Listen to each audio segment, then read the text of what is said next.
Hi everyone, আজকে আমরা আলোচনা করব দ্বাদশ শ্রেণীর অর্থনীতি বিষয় নিয়ে।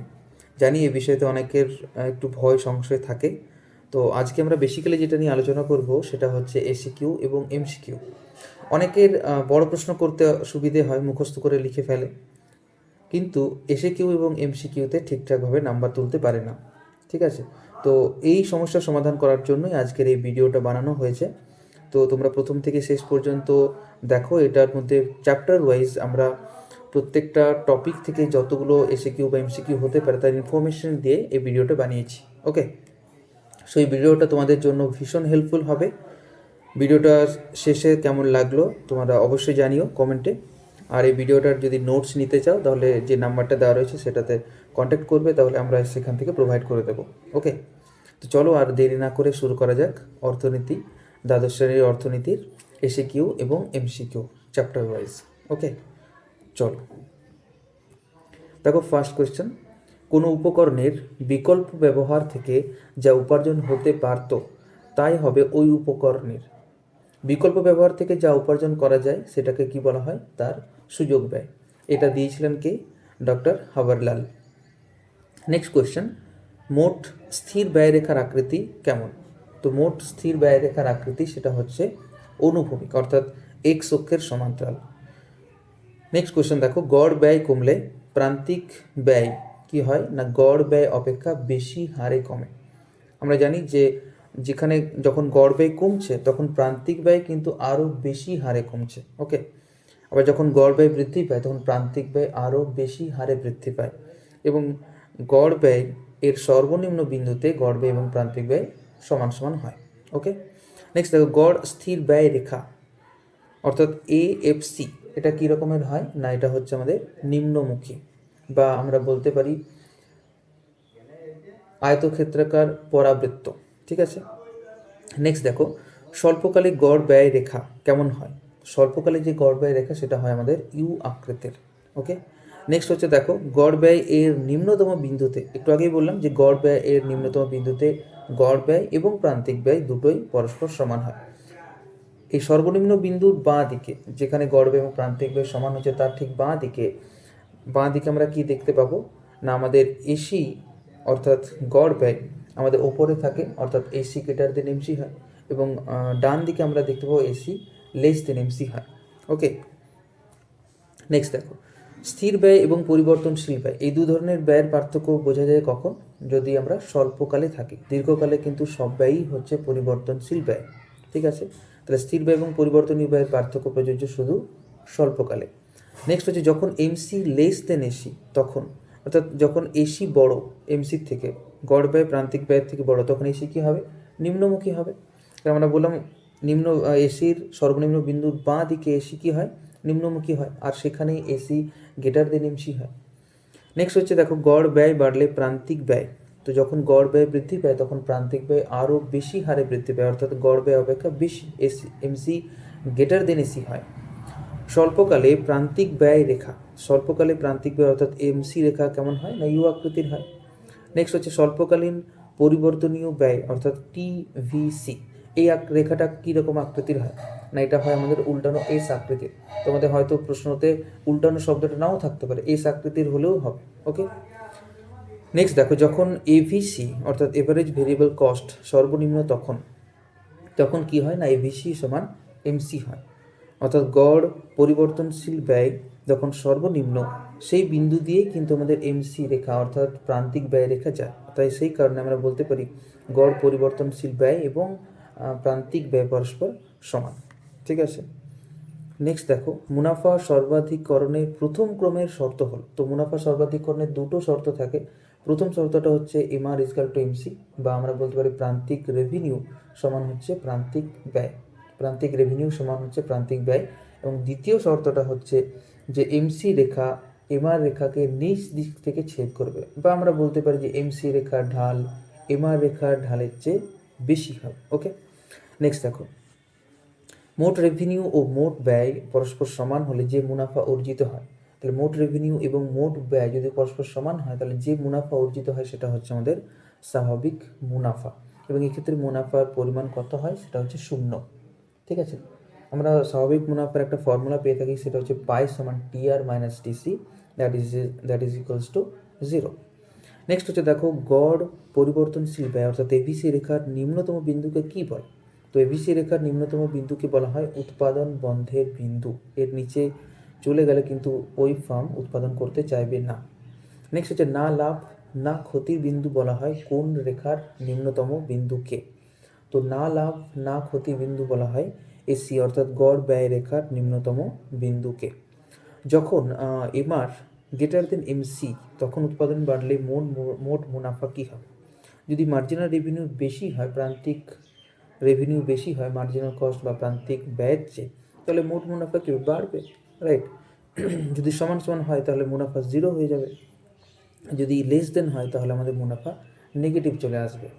নেক্সট হচ্ছে ফার্মের লক্ষ্য হলো, তো ফার্মের একটাই লক্ষ্য হচ্ছে, সেটা হচ্ছে মুনাফা সর্বাধিক করা, প্রফিট ম্যাক্সিমাইজিং ফার্ম।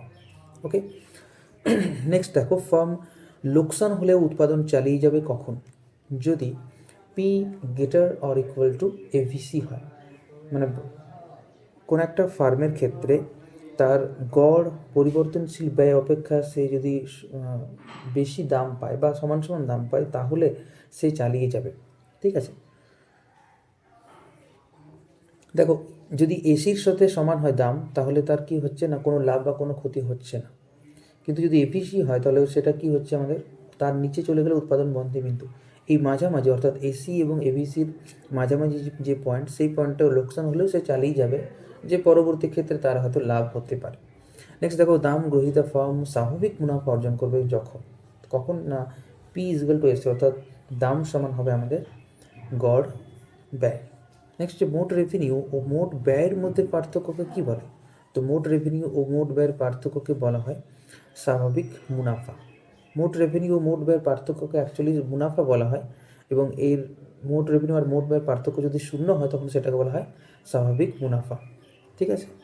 ওকে, নেক্সট দেখো মুনাফা সর্বাধিক করার যথেষ্ট শর্ত হলো। তো যথেষ্ট শর্ত অর্থাৎ দ্বিতীয় ক্রমের শর্ত হচ্ছে কি না, এমআর রেখা কে এমসি রেখা নিচ দিক থেকে ছেদ করবে, একটু আগে বলেছিলাম এমসি রেখা এমআর রেখাকে নিচ দিক থেকে ছেদ করবে, বা আমরা বলতে পারি এমসি রেখার ঢাল এমআর রেখার ঢাল অপেক্ষা বেশি হবে। নেক্সট দেখো যোগানের নিয়ম কার্যকরী হলে যোগান রেখা কীরকম? তো যোগানের নিয়ম কার্যকরী হলে দাম এবং ওই দ্রব্যের যোগানের মধ্যে একটা ধনাত্মক সম্পর্ক আসছে, এবং এই কারণের জন্য যোগান রেখা ঊর্ধ্বমুখী হবে, ঠিক আছে? আমরা জানি যে দাম বাড়লে বিক্রেতা ওই দ্রব্যের যোগানও বাড়িয়ে দেয়, অর্থাৎ সরল সম্পর্ক আছে, আর এই সরল সম্পর্কের জন্য যোগান রেখা হবে ঊর্ধ্বমুখী। ওকে, নেক্সট দেখো ব্যক্তিগত যোগান রেখাগুলিকে যোগ করে পাওয়া যায়। তো ব্যক্তিগত যোগান রেখাগুলোকে যোগ করে আমরা পেয়ে থাকি বাজার যোগান রেখা। নেক্সট যোগান রেখাটি উলম্ব সরলরেখা হলে যোগানের স্থিতিস্থাপকতা হবে। যোগান রেখাটি যদি উলম্ব সরলরেখা হয় তাহলে যোগানের স্থিতিস্থাপকতা হবে 0, ঠিক আছে? যেটাকে আমরা বলে থাকি সম্পূর্ণভাবে অস্থিতিস্থাপক যোগান। সম্পূর্ণভাবে অস্থিতিস্থাপক যোগান অর্থাৎ দাম বাড়লেও ওই যোগানের কোনো পরিবর্তন হচ্ছে না, ঠিক আছে? নেক্সট দেখো যোগান রেখাটি অনুভূমিক সরলরেখা হলে যোগানের স্থিতিস্থাপকতা হবে।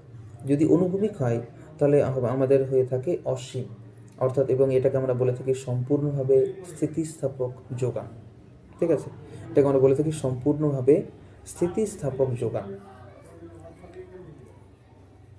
ঠিক আছে? ওকে, এক্ষেত্রে কি হয়, দামের স্বল্প পরিবর্তনের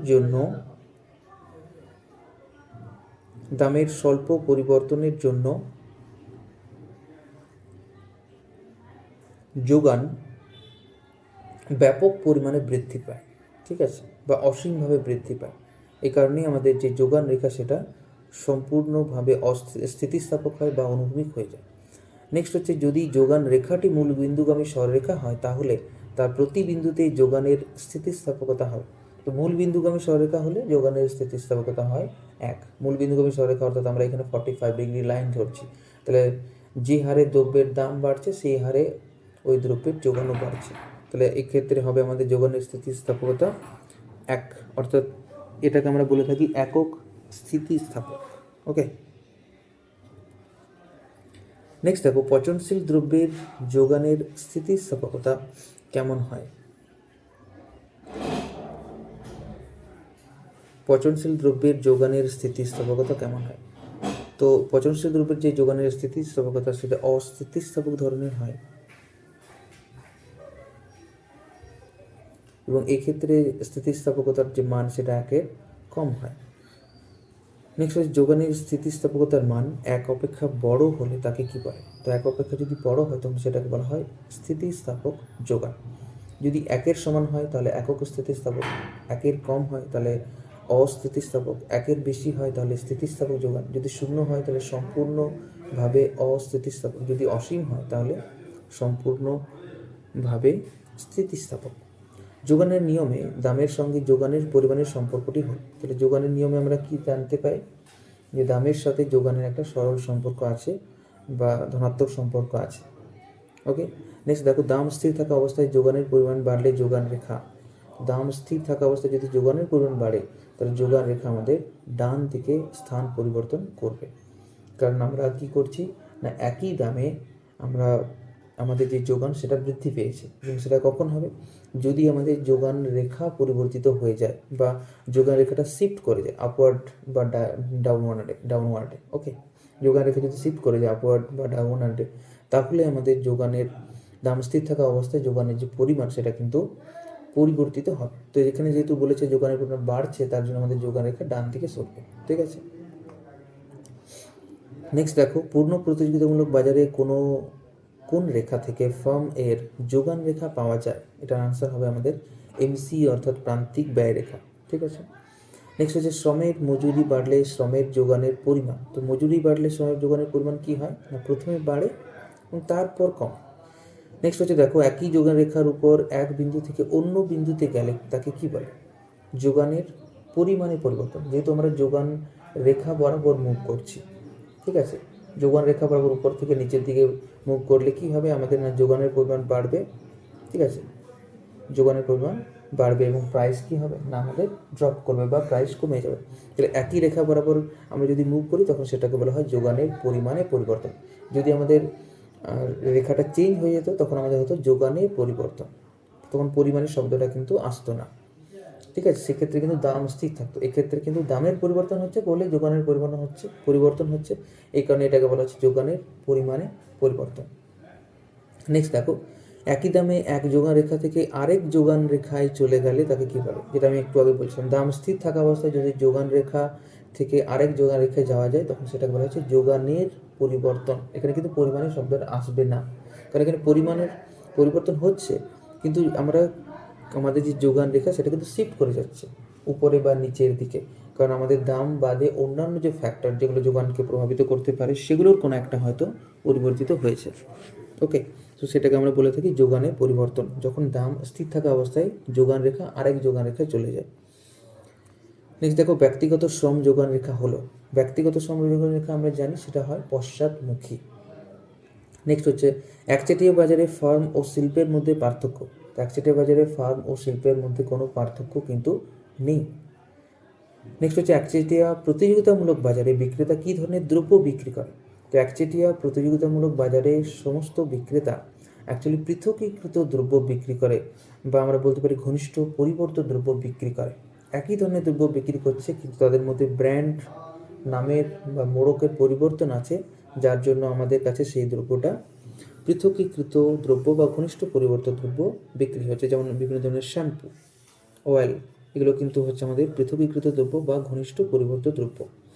নেক্সট দেখো যে বাজারে একজন ক্রেতা এবং একজন বিক্রেতা থাকে সেই বাজারকে বলে। তো যদি কোনো বাজারে একজন ক্রেতা এবং একজন বিক্রেতা থাকে তখন সেটাকে বলা হচ্ছে দ্বিপাক্ষিক একচেটিয়া।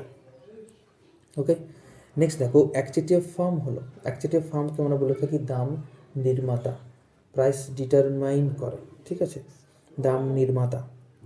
নেক্সট দেখো কোন বাজারে ক্রেতা বা বিক্রেতা দামকে প্রভাবিত করতে পারে না। তো দামকে প্রভাবিত করতে পারে না সেটা হচ্ছে আমাদের পূর্ণ প্রতিযোগিতামূলক বাজারে। কোন বাজারে চাহিদা রেখা নিম্নাভিমুখী কিন্তু যোগান রেখা পাওয়া যায় না। চাহিদা রেখা নিম্নাভিমুখী কিন্তু যোগান রেখা পাওয়া যায় না, সেটা হচ্ছে আমাদের একচেটিয়া বাজার। ভারতের রেল পরিবহন কিসের উদাহরণ। ভারতের রেল পরিবহন হচ্ছে একচেটিয়া বাজারের উদাহরণ। যেহেতু ভারত সরকার একমাত্র রেল পরিষেবা আমাদেরকে দেয়, তাহলে একমাত্র বিক্রেতা। ঠিক আছে, নেক্সট দেখো একচেটিয়া ক্ষমতার মাত্রা পরিমাপ করা হয়। তো একচেটিয়ার ক্ষমতার মাত্রা পরিমাপ করার জন্য একটা সূত্র দিয়েছেন লার্নারের সূচক দ্বারা সেটাকে মাপা হয়, সেটা হচ্ছে আমাদের P minus MC whole divided by P. ঠিক আছে, যে দাম প্রান্তিক ব্যয় থেকে কতটা বেশি সেটাকে যদি আমরা দাম দিয়ে ভাগ করি তাহলে সেটা হচ্ছে আমাদের লার্নারের সূচক, যেটা আমাদেরকে বলে একচেটিয়া ক্ষমতার মাত্রা। নেক্সট হচ্ছে একজন ক্রেতা এবং অনেক বিক্রেতা থাকে যে বাজারে, তাকে কি বলা হয়? একজন ক্রেতা এবং অনেক বিক্রেতা, সেই বাজারকে বলা হচ্ছে একচেটিয়া ক্রেতার বাজার বা মনোপসনি। ঠিক আছে, মনোপসনি, মনোপলি নয়, কিন্তু মনোপলিতে একজন বিক্রেতা, বাকি অন্যটা হচ্ছে সবাই ক্রেতা, তখন সেটা হচ্ছে মনোপলি। নেক্সট হচ্ছে যে বাজারে মুষ্টিমেয় কয়েকজন ক্রেতা ও অনেক বিক্রেতা থাকে তা হলো, মুষ্টিমেয় যদি কয়েকজন ক্রেতা থাকে তখন সেটাকে বলা হচ্ছে অলিগোপসনি। ঠিক আছে, কনফিউশন হয় অলিগোপলির সাথে। অলিগোপলি হচ্ছে কি না, মুষ্টিমেয় কয়েকজন বিক্রেতা ও অনেক ক্রেতা। মুষ্টিমেয় কয়েকজন বিক্রেতা থাকলে অলিগোপলি, মুষ্টিমেয় কয়েকজন ক্রেতা থাকলে অলিগোপসনি। ঠিক আছে, ওকে। সমজাতীয় দ্রব্যের উপস্থিতি দেখা যায় কোন বাজারে? তো সমজাতীয় দ্রব্যের উপস্থিতি দেখা যায় পূর্ণ প্রতিযোগিতামূলক বাজার। নেক্সট দেখো যে প্রবেশ ও প্রস্থান কোন বাজারের বৈশিষ্ট্য? প্রবেশ ও প্রস্থান অবাধ, এটা হচ্ছে পূর্ণ প্রতিযোগিতামূলক বাজারের বৈশিষ্ট্য। নেক্সট দেখো যে পূর্ণ প্রতিযোগিতামূলক বাজারে যোগান রেখা হলো, তাহলে পূর্ণ প্রতিযোগিতামূলক বাজারে যে যোগান রেখা বাজার সেটা হচ্ছে কি না, এমসি রেখার সেই অংশ যা এভিসি অর্থাৎ গড় পরিবর্তনশীল ব্যয় রেখার সর্বনিম্ন বিন্দুর উপরে অবস্থিত, সেই পোর্শনটাকে আমরা সাধারণত পূর্ণ প্রতিযোগিতামূলক বাজারে যোগান রেখা হিসেবে বিবেচনা করি। সংক্ষেপে আমরা এটাকে বলতে পারি P greater than or equal to minimum of AVC, গড় পরিবর্তনশীল ব্যয় রেখার সর্বনিম্ন বিন্দুর সমান বা তার পরবর্তী যে অংশ আছে সেটা। নেক্সট হচ্ছে একচেটিয়া বাজারে ভারসাম্য নির্ধারিত হয় যেখানে, তো একচেটিয়া বাজারে ভারসাম্য নির্ধারিত হয় কোথায়? সেটা হচ্ছে এমআর ইজিক্যাল টু এমসি হবে যেখানে, অর্থাৎ প্রান্তিক ব্যয় এবং প্রান্তিক রেভিনিউ সমান হবে যেখানে। নেক্সট হচ্ছে একচেটিয়া বাজারে ভারসাম্য দাম হবে, তো একচেটিয়া বাজারে ভারসাম্য দাম সবসময় প্রান্তিক ব্যয় অপেক্ষা বেশি হয়, পি গ্রেটার দেন এমসি হয়। ঠিক আছে, নেক্সট হচ্ছে লার্নার সূচকের মান, তো লার্নারের সূচকের মান হচ্ছে 0 থেকে 1। 0 কখন হয় না, পূর্ণ প্রতিযোগিতামূলক বাজারের ক্ষেত্রে। ঠিক আছে, নেক্সট হচ্ছে কোন বাজারে প্রতিটি ফার্ম দাম গ্রহীতা? প্রতিটি ফার্ম দাম গ্রহীতা হচ্ছে পূর্ণ প্রতিযোগিতামূলক বাজার। দাম গ্রহীতা পূর্ণ প্রতিযোগিতামূলক বাজার, দাম নির্মাতা একচেটিয়া বাজার। নেক্সট দেখো দাম স্বতন্ত্রীকরণ কত রকমের হতে পারে? তো দাম স্বতন্ত্রীকরণকে আমরা 3 ভাগে ভাগ করতে পারি। ঠিক আছে, নেক্সট হচ্ছে লার্নারের সূচকের মান, তো লার্নারের সূচকের মান আমরা একটু আগে পড়লাম 0 থেকে 1 হয়, এছাড়া আমরা পড়লাম এর ভ্যালু কীভাবে নির্ণয় করা হয়, সেটা হচ্ছে P minus MC whole divided by P, অথবা আমরা যদি এটাকে পি মাইনাস এমসি বাই পিকে একটু ভাঙি তাহলে আমরা পেয়ে থাকি 1/mod ই, যেটাকে আমরা বলতে পারি চাহিদার দামগত স্থিতিস্থাপকতার পরম মানের অনন্যক।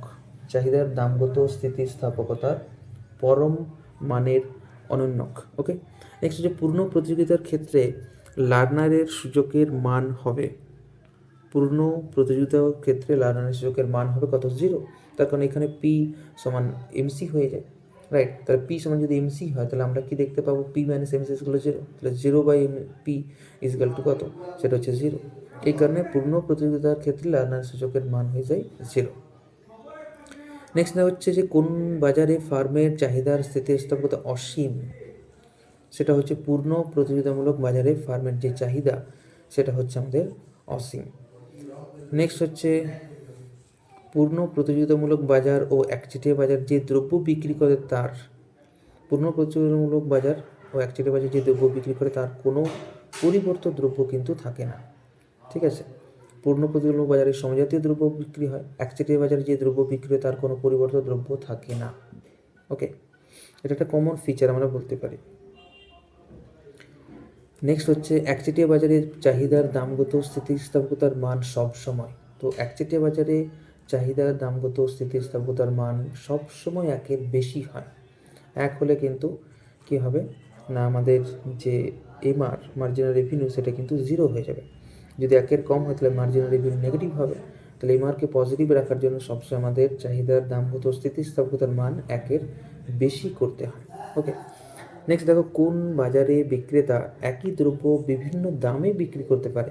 এটা হচ্ছে একচেটিয়া বাজার, এটাকে আমরা একটু আগে আমরা বলছিলাম দাম স্বতন্ত্রীকরণ বা প্রাইস ডিসক্রিমিনেশন। ঠিক আছে, একই দ্রব্য বিভিন্ন দামে বিক্রি করতে পারে, সেটা হচ্ছে একচেটিয়া বাজার।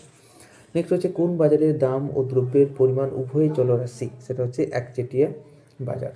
দাম এবং দ্রব্যের পরিমাণ উভয়ই কিন্তু চলরাশি। নেক্সট হচ্ছে কোন চিকিৎসক বিভিন্ন রোগীর কাছে বিভিন্ন ফি আদায় করলে এটি কি হবে?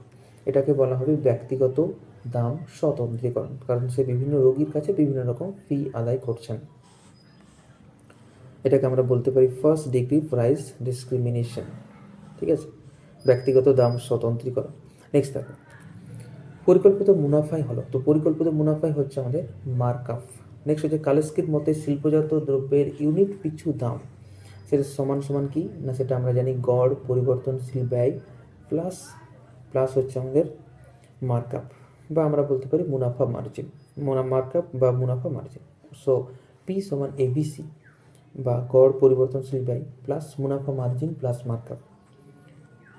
শিল্পের দীর্ঘকালীন যোগান রেখা হলো, শিল্পের দীর্ঘকালীন যোগান রেখা কেমন হয় না, সেটা হচ্ছে আমাদের এল আকৃতির। ঠিক আছে, এল আকৃতির হয়। নেক্সট হচ্ছে শিল্পজাত দ্রব্যের ক্ষেত্রে দাম হলো, শিল্পজাত দ্রব্যের ক্ষেত্রে দাম হলো সেটা হচ্ছে ব্যয় নির্ধারিত এবং উৎপাদন হচ্ছে চাহিদা নির্ধারিত। দাম হচ্ছে আমাদের ব্যয় নির্ধারিত, উৎপাদন হচ্ছে চাহিদা নির্ধারিত। নেক্সট হচ্ছে উৎপাদনের পরিমাণ নির্ভর করে, সেটাও চাহিদার উপর নির্ভর করে শিল্পজাত দ্রব্যের ক্ষেত্রে। শিল্পজাত দ্রব্যের ক্ষেত্রে উৎপাদনের পরিমাণ নির্ভর করে চাহিদার ওপর। নেক্সট হচ্ছে শিল্পজাত দ্রব্যের দাম নিরূপণে চাহিদারও ভূমিকা আছে। ঠিক আছে, শিল্পজাত দ্রব্যের দাম নিরূপণে চাহিদারও ভূমিকা আছে। নেক্সট হচ্ছে শিল্পজাত পণ্যের বাজার দাম নির্ধারণে অনুসন্ধান চালান, কারা চালান, সেটা হচ্ছে হল এবং হিচ। সেখান থেকেই কিন্তু মার্কআপ দাম ব্যবস্থা আমাদের উঠে আসে। নেক্সট হচ্ছে মার্কআপের মাধ্যমে দাম নির্ধারণ তত্ত্বটির অন্যতম সমর্থক হলেন কি, সেটা হচ্ছে মাইকেল কালেস্কি, যেখানে আমরা পড়লাম পি সমান ABC plus markup. Okay, next general theory of unemployment interest and money, বইটির কি লেখক কে, সেটা হচ্ছে কেইনস, অর্থনীতিবিদ কেইনস। কেইনসের তত্ত্বে আয় বাড়ার সাথে সাথে গড় ভোগ প্রবণতা, আয় বাড়লে গড় ভোগ প্রবণতা কমবে, কারণ গড় ভোগ প্রবণতা এপিসি সমান হচ্ছে ভোগের পরিমাণ বাই আয়। আয় বাড়ছে তাহলে কি হবে, আমাদের কমবে। নেক্সট যখন গড় ভোগ প্রবণতা কমে তখন প্রান্তিক ভোগ প্রবণতা আরও বেশি হারে কমে। ওকে, নেক্সট হচ্ছে গড় ভোগ প্রবণতা ও গড় সঞ্চয় প্রবণতার যোগফল, সেটা কি হবে না 1 হবে। একইভাবে আমরা পেয়ে যাব প্রান্তিক ভোগ প্রবণতা এবং প্রান্তিক সঞ্চয় প্রবণতার যে যোগফল সেটা হবে 1। নেক্সট হচ্ছে যে বিনিয়োগ গুণকের মান, তো বিনিয়োগ গুণকের মান কে সমান কি হয় না 1/1 মাইনাস এমপিসি, বা এটাকে আমরা লিখতে পারি 1/MPS। ওকে, এখানে এমপিসি হচ্ছে প্রান্তিক ভোগ প্রবণতা, এমপিএস হচ্ছে প্রান্তিক সঞ্চয় প্রবণতা। দাম স্তরের ক্রমাগত বৃদ্ধি সূচিত করে, তো দাম স্তর ক্রমাগত বাড়লে সেটাকে বলা হয় মুদ্রাস্ফীতি। নেক্সট দেখো, ভোগ ব্যয় এবং আয় এর মধ্যে সম্পর্ককে বলে, তো সেটাকে বলা হয়ে থাকে আমাদের ভোগ অপেক্ষক। ঠিক আছে, ভোগ ব্যয় এবং আয়, সেটাকে সেই সম্পর্কটা বলা হয় আমাদের ভোগ অপেক্ষক। নেক্সট হচ্ছে সরকারের যে নীতি বাজেটের মাধ্যমে কাজ করে তা হলো, তো বাজেটের মাধ্যমে যেটা কাজ করে সেটাকে বলা হচ্ছে রাজকোষ নীতি। ওকে, নেক্সট দেখো, বাণিজ্য চক্র প্রতিরোধ করা যেতে পারে যে নীতির সাহায্যে, তা হলো সেটা হচ্ছে আমাদের রাজকোষ নীতি। বাণিজ্য চক্রকে প্রতিরোধ করা যায়। মন্দাবস্থার সময় রাজকোষ নীতির উদ্দেশ্য হলো, তো মন্দাবস্থায় রাজকোষ নীতির উদ্দেশ্য হলো সামগ্রিক চাহিদা বাড়ানো। নেক্সট হচ্ছে মুদ্রাস্ফীতির সময় রাজকোষ নীতির উদ্দেশ্য হলো, যদি যখন মুদ্রাস্ফীতি দেখা যায় তখন রাজকোষ নীতির উদ্দেশ্য হলো সামগ্রিক চাহিদাকে কমানো। যে বাজেটে আয় অপেক্ষা ব্যয় বেশি হয় সেই বাজেটকে বলা হয় ঘাটতি বাজেট। ইয়েস। নেক্সট, সমতার বাজেট গুণকের মান, তো সমতার বাজেট গুণকের মান হয়ে থাকে আমাদের 1। ওকে, কর রাজস্বের পরিমাণ বাড়লে জাতীয় আয়, কর রাজস্বের পরিমাণ বাড়লে জাতীয় আয় কী হবে না কমে যাবে, হ্রাস পাবে। কার মতে ঘাটতি ব্যয়ের মাধ্যমে আয় ও কর্মসংস্থান বাড়ানো সম্ভব, সেটা হচ্ছে কেইনসের মতে। যখন চলরাশির মানগুলি কেন্দ্রীয় মানকে ঘিরে ছড়িয়ে থাকে বা বিস্তৃত থাকে তখন তাকে বলা হয় বিস্তৃতি। ঠিক আছে, নেক্সট হচ্ছে প্রসার, সমপার্থক্য, লরেঞ্জ রেখা ইত্যাদি হলো। ইত্যাদি কি? ইত্যাদি হচ্ছে বিস্তৃতির পরিমাপক। এগুলো সব হচ্ছে বিস্তৃতিকে পরিমাপ করার জন্য পরিমাপক, বিস্তৃতি পরিমাপক এগুলোকে আমরা বলে থাকি। বিস্তৃতি পরিমাপ করা হয় এদের সাহায্যে। নেক্সট হচ্ছে লরেঞ্জ অনুপাতের মাধ্যমে পরিমাপ করা হয়। তো লরেঞ্জ অনুপাত বা গিনি সহগ এগুলোর মাধ্যমে পরিমাপ করা হয় আমাদের আয় বৈষম্য। ওকে, নেক্সট গিনি সহগ বা লরেঞ্জ অনুপাতের মান। তো গিনি সহগ বা লরেঞ্জ অনুপাতের মান হচ্ছে 0 থেকে 1। ওকে, গিনি সহগ বা লরেঞ্জ অনুপাতের মান হচ্ছে 0 থেকে 1। নেক্সট দেখো, সমক পার্থক্য এর বর্গকে বলা হয়। তো সমক পার্থক্য এর বর্গকে বলা হয় ভেদ মান। ঠিক আছে। নেক্সট হচ্ছে চলরাশির মানগুলির সর্বোচ্চ ও সর্বনিম্ন মানের পার্থক্যকে কি বলে? তো চলরাশির সর্বোচ্চ ও সর্বনিম্ন মানের পার্থক্যকে বলা হয় প্রসার বা রেঞ্জ। সমক পার্থক্য হলো চলরাশির মানগুলির গাণিতিক গড় থেকে তাদের পার্থক্যগুলির বর্গসমূহের গাণিতিক গড়ের ধনাত্মক বর্গমূল। ওকে, নেক্সট দেখো, লরেঞ্জ রেখা আঁকার সময় নিতে হয় কি আমাদের? সেটা হচ্ছে ক্রমযৌগিক শতাংশ। একদিকে আমাদের থাকে জনসংখ্যা, যেটা হচ্ছে এক্স অক্ষে, এবং আরেকদিকে থাকে আমাদের জাতীয় আয়, যেটা হচ্ছে আমাদের ওয়াই অক্ষে। দুটোরই আমরা ক্রমযৌগিক শতাংশ নিয়ে থাকি। ঠিক, ওকে। নেক্সট হচ্ছে চলের প্রতিটি মান সমান হলে সমপার্থক্য হবে। তো চলের প্রতিটি মান সমান হলে কি হবে? সমপার্থক্য হয়ে যাবে 0। লরেঞ্জ রেখা পূর্ণ সমতার রেখার কোথায় থাকে? সেটা হচ্ছে নিচে থাকে। ঠিক আছে, পূর্ণ সমতার রেখার নিচে কিন্তু লরেঞ্জ রেখা থাকে যদি ওই দেশে আয় বা সম্পদ বন্টনে বৈষম্য থাকে। যদি না থাকে তাহলে লরেঞ্জ রেখা আয় সমতার রেখার সাথে সমাপতিত হবে বা মিশে যাবে। দেশে আয় বৈষম্য না থাকলে লরেঞ্জ রেখা পূর্ণ সমতা রেখার উপর সমাপতিত হয়। ঠিক, নেক্সট লরেঞ্জ রেখা ও পূর্ণ সমতা রেখার মধ্যবর্তী এলাকা। তো দুটোর মধ্যবর্তী এলাকা কি সূচিত করে? সেটা হচ্ছে আয় বৈষম্য। যত বেশি আয় বৈষম্য তত লরেঞ্জ রেখা পূর্ণ সমতা রেখা থেকে দূরে থাকবে, যত আয় বৈষম্য কম তত লরেঞ্জ রেখা পূর্ণ সমতার দিকে যেতে থাকবে। ওকে, লরেঞ্জ রেখার মাধ্যমে আয় বৈষম্য পরিমাপের অপর একটি পরিমাপক হলো কি? সেটা হচ্ছে গিনি সহগ। ওকে, নেক্সট হচ্ছে সমপার্থক্য মূলবিন্দুর উপর নির্ভর না করলেও নির্ভর করে। তো সমপার্থক্য আমরা জানি মূলবিন্দুর উপর নির্ভর করে না, অরিজিনের উপর নির্ভর করে না, কিন্তু স্কেল ফ্যাক্টর বা মাত্রার উপর নির্ভর করে। ঠিক আছে, এটা মনে রাখতে হবে। নেক্সট হচ্ছে লরেঞ্জ রেখা আঁকার সময় নিতে হয়। তো লরেঞ্জ রেখা যখন ড্র করা হয় তখন আমরা নিয়ে থাকি একটা বর্গক্ষেত্র। দারিদ্র্যের তীব্রতা কোথায় বেশি? তো দারিদ্র্যের তীব্রতা গ্রামাঞ্চলে বেশি। নেক্সট, দারিদ্র্যের গভীরতা পরিমাপ করার জন্য ব্যবহৃত হয়। দারিদ্র্যের ফাঁক বা পভার্টি গ্যাপ রেশিও, যেটা ওয়ার্ল্ড ব্যাংক থেকে পাবলিশ হয়। ওকে, নেক্সট হচ্ছে মহলানবিশ কমিটি কত সালে গঠিত হয়? 1960 সালে। মহলানবিশ কমিটি কত সালে প্রতিবেদন পেশ করেছিল? সেটা হচ্ছে 1964 সালে। ঠিক, নেক্সট, আয় বৈষম্য সম্পর্কে গবেষণা করেছেন মহলানবিশ ও মাদালগি। ঠিক, নেক্সট হচ্ছে একচেটিয়া কারবার অনুসন্ধানকারী কমিশন গঠিত হয়েছিল কত সালে? তো একচেটিয়া কারবার অনুসন্ধানকারী কমিশন গঠিত হয়েছিল 1964 সালে। এটাও কিন্তু ইম্পর্টেন্ট। ক্যালোরির মাধ্যমে দারিদ্র্য পরিমাপকে বলা হয়। দারিদ্র্য পরিমাপকে কি বলা হয়? সেটা হচ্ছে জৈবিক দৃষ্টিভঙ্গি, এবং এই অনুযায়ী দৈনিক অন্তত 2250 ক্যালোরি যদি কোনো ব্যক্তি অর্জন করতে না পারে তাহলে তাকে গরিব বলা হবে। এই ভ্যালুটাও কিন্তু মনে রাখতে হবে, 2250 ক্যালোরি। নেক্সট হচ্ছে দারিদ্র সম্পর্কে গবেষণা করেছেন। তাহলে কোন কোন অর্থনীতিবিদ দারিদ্র সম্পর্কে গবেষণা করেছেন? তার মধ্যে প্রথমেই আসে মিনহাস, প্রণব বর্ধন, পিডি ওঝা, দান্ডেকর রথ, আলুওয়ালিয়া, গৌরব দত্ত ও রাভালিয়ান। এরা সবাই কিন্তু দারিদ্র সম্পর্কে গবেষণা করেছেন। নেক্সট, গরিবি হটাও স্লোগান কখন দেওয়া হয়েছিল? এটা হচ্ছে 1971 সালে পঞ্চবার্ষিকী পরিকল্পনার সময় এই স্লোগান কিন্তু দেওয়া হয়েছিল, গরিবি হটাও। নেক্সট, মৌসুমি ও প্রচ্ছন্ন বেকারত্ব দেখা যায়। তো মৌসুমি ও প্রচ্ছন্ন বেকারত্ব দেখা যায় সেটা হচ্ছে আমাদের কৃষিক্ষেত্রে। ওকে, মৌসুমি এবং প্রচ্ছন্ন বেকারত্ব দেখা যায় সেটা হচ্ছে আমাদের কৃষিক্ষেত্রে। প্রচ্ছন্ন বেকারত্বের ক্ষেত্রে শ্রমের প্রান্তিক উৎপাদনশীলতা কত হয়? তো প্রচ্ছন্ন বেকারত্বের ক্ষেত্রে শ্রমের প্রান্তিক উৎপাদনশীলতা হয় 0। MPL, marginal productivity of labour, is equal to 0। প্রচ্ছন্ন বেকারের ধারণা দেন কে? সেটা হচ্ছে অধ্যাপক নার্স। নেক্সট হচ্ছে নতুন কৌশলের প্রবর্তন, নতুন দ্রব্য আবিষ্কার, নতুন কলা কৌশল ব্যবহার প্রভৃতির ফলে যে বেকারত্ব দেখা যায় সেটাকে কি বলা হয়? না সেটাকে বলা হয়ে থাকে কাঠামোগত বা প্রযুক্তিগত বেকারত্ব। নেক্সট হচ্ছে জাতীয় গ্রামীণ কর্মনিয়োগ প্রকল্প NREP, এটা কত সালে চালু হয়? না সেটা হচ্ছে 1980 সালের অক্টোবর মাসে। ঠিক আছে, 1980 সালের অক্টোবর মাসে NREP চালু হয়। নেক্সট দেখো গ্রামীণ ভূমিহীনদের নিয়োগ নিশ্চিতকরণ প্রকল্প RLEGP কত সালে চালু হয়? 1983 সালের এপ্রিল মাসে RLEGP চালু হয়। নেক্সট হচ্ছে সুসংহত গ্রামীণ উন্নয়ন প্রকল্প IRDP কত সালে চালু হয়? না সেটা হচ্ছে আমাদের 1978। ওকে, যদি এটা আমাদের ইমপ্লিমেন্ট করা হয়েছিল বা কার্যকরী হয়েছিল 1980 সালে 6 5 year প্ল্যানে। IRDP তাহলে চালু হয়েছিল 1978-এ, কার্যকরী হচ্ছে 1980-তে। জওহর রোজগার যোজনা JRY এটা চালু হয়েছিল 1989 সালে।